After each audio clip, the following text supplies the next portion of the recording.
Hello everyone, आज आपका स्वागत है नीलम की किचन में। आज मैं बनाने जा रही हूँ कान्हा जी का प्रिय भोग मेवा पाक, जो बनाने में बहुत ही आसान और बहुत ही सरल है। मेवा पाक खाने में बहुत ही स्वादिष्ट बनता है और बहुत ही सॉफ्ट बनता है। इसके लिए ये जो मैंने ड्राई फ्रूट लिए हैं, आप अपनी क्वांटिटी से ले सकते हैं। आप अपनी मर्ज़ी से क्वांटिटी कम या ज़्यादा रख सकते हैं। अब मैं एक कढ़ाई ले रही हूँ, इसमें 2 चम्मच घी डालूँगी। घी हमारा गर्म हो चुका है, इसमें मैंने ये बादाम डाल दिए हैं। ये बादाम को इसमें रोस्ट कर लेंगे। इसी में मैंने ये काजू डाल दिए हैं।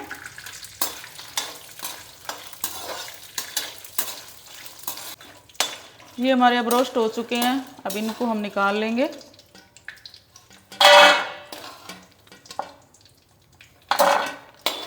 बहुत ज़्यादा इनको नहीं जलाना नहीं है इनको। अभी इसमें मैंने ये मखाने लिए हैं। ये मखानों को तब तक भूनेंगे जब तक ये हाथ में लेने से ऐसे टूट ना जाए। अभी नहीं टूट रहा है ना। मखानों को भूनते हुए 2 से हमें 3 मिनट हो गए हैं। मीडियम आंच पर हमने इसको भूना है, ऐसे टूट जाना चाहिए। तो अब हमारा मखाना परफेक्ट भूनकर रेडी हो चुका है। अब हम इसको बाहर निकाल लेंगे। अब इसी कढ़ाई में थोड़ा घी और डालेंगे हम। अब घी हमारा गर्म हो चुका है, अब इसी में गोंद डाल देंगे हम।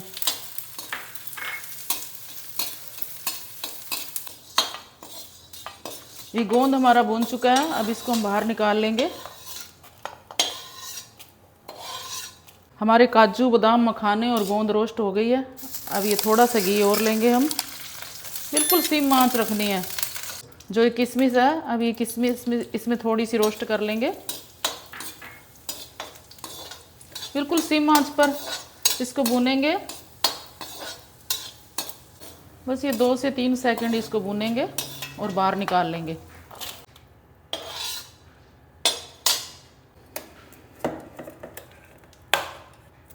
अब इसी कढ़ाई में 2 चम्मच घी और लेंगे हम। मैंने 2 ये साबुत वाले नारियल लिए थे, जिसको गरी या गोला भी बोल देते हैं।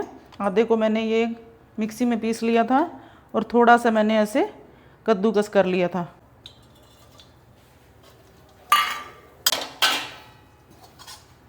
आंच मीडियम ही रखना है, फुल आंच पर नहीं भूनना है।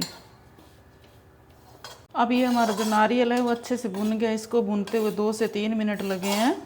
अब इसको भी हम बाहर निकाल लेंगे। गैस को नीचे से एक बार बंद कर देंगे। इसमें अच्छी सी खुशबू भी आने लग गई है। अब ये जो हमारा मखाना, ये काजू और ये जो बादाम है, ये इन तीनों को हम मिक्सी में पीस लेंगे। चाहे आप वैसे भी कूट सकते हैं सिलबट्टे में। बिल्कुल दरदरा पीसना है, इसका पेस्ट सा नहीं बनाना।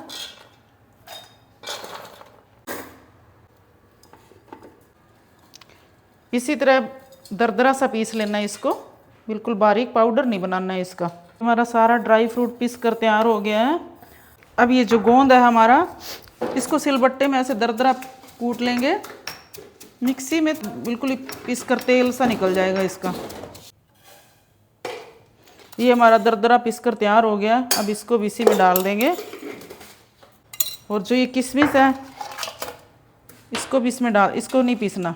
और जो ये नारियल भून कर रखा था, ये भी इसी में डाल देंगे। अब इन सबको हम मिक्स कर देंगे।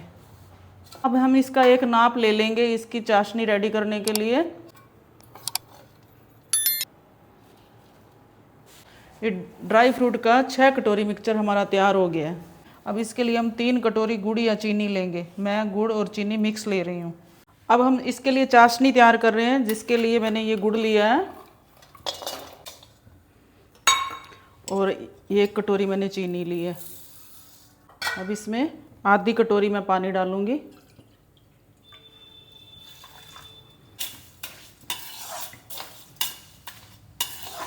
बस इसको गुड़ और चीनी को मेल्ट होने तक गरम करना है। इसकी कोई 1 तार या 2 तार की चाशनी नहीं बनानी है। ये चाशनी रेडी होती है, तब तक हम प्लेट को ग्रीस कर लेते हैं घी से। ये एक प्लेट में मैंने थोड़ा घी ले लिया है, इसको सारे प्लेट में ऐसे लगा देंगे इसको। जो मेवा पाक इसमें डालेंगे ना, तो वो हमारा नीचे से चिपकना नहीं चाहिए। ग्रीस प्लेट को इसलिए किया जाता है।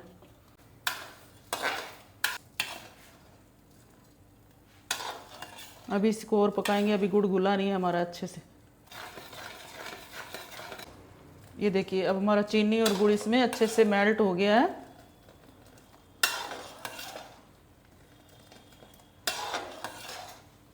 अब बिल्कुल इसको सिम आंच पर कर देंगे। जो मटेरियल हमने तैयार करके रखा है सारा इसमें डाल देंगे। अब इस बिल्कुल सिम आंच पर इसको धीरे धीरे पकाएंगे अब 2 से 3 मिनट के लिए।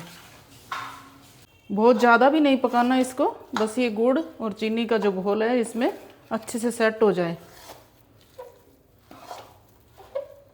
इसमें आप इसको और सॉफ्ट बनाने के लिए 2 चम्मच इसमें घी भी ऐड कर सकते हैं, ताकि हमारा मेवा पाक बहुत ही सॉफ्ट बने। बस इसी तरीका हमें चाहिए। जिस प्लेट को हमने ग्रीस किया था उसी प्लेट में हम इसको निकाल लेंगे। हम चम्मच से ऐसे सेट कर लेंगे।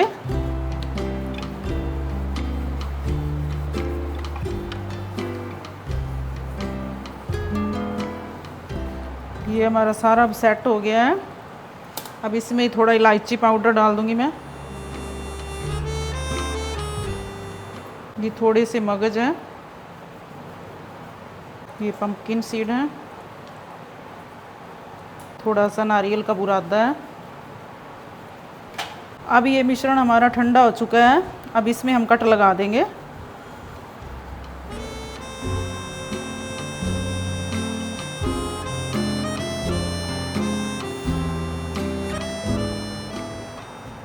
आप इसको किसी भी शेप में काट सकते हैं, ट्रायंगल में काट सकते हैं, या जैसे मैं काट रही हूँ ऐसे भी काट सकते हैं।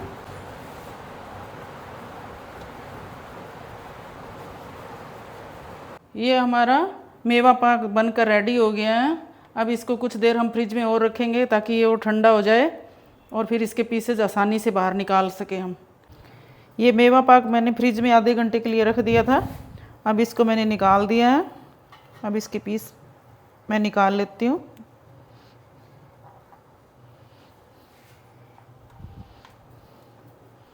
ये देखिए,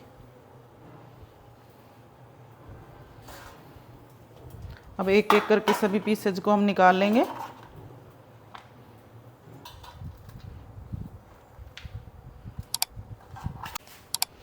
ये देखिए हमारी मेवा पाक बर्फ़ी खाने के लिए रेडी हो चुकी है। आप भी बनाइए, खाइए और इन्जॉय कीजिए। और मेरी रेसिपी पसंद आती है तो इसको लाइक कीजिए और चैनल को सब्सक्राइब कीजिए।